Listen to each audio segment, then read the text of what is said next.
Hey everybody, Dr. A back in the garden. Actually, I'm in my favorite tennis court. As you can see, I'm dressed for the occasion.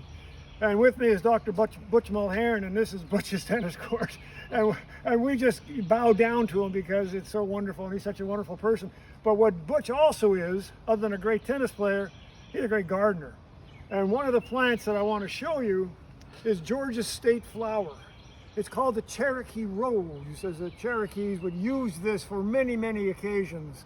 And it's a spectacular growing rose. So Butch, how long you had this? 15, 20 years. 15, 20, you put it in yourself, I bet. Right. Butch puts everything in himself. He's probably climbing the ladder to prune it. But have you done anything to this thing? No. Not a thing.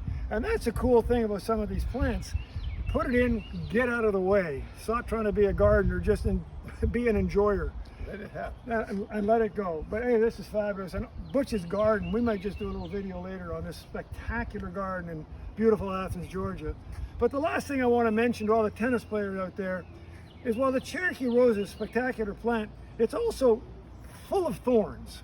And if you go for that lunging ball that somebody's hitting and you have to go for it and you hit the Cherokee Rose, you might get 1, 2, 3, 4, 5, 6, 7, 8, 9, 10 thorn bites because of this stupid rose. But anyway, Butch, thank you so much. This is a great plant. Just don't go play tennis with it.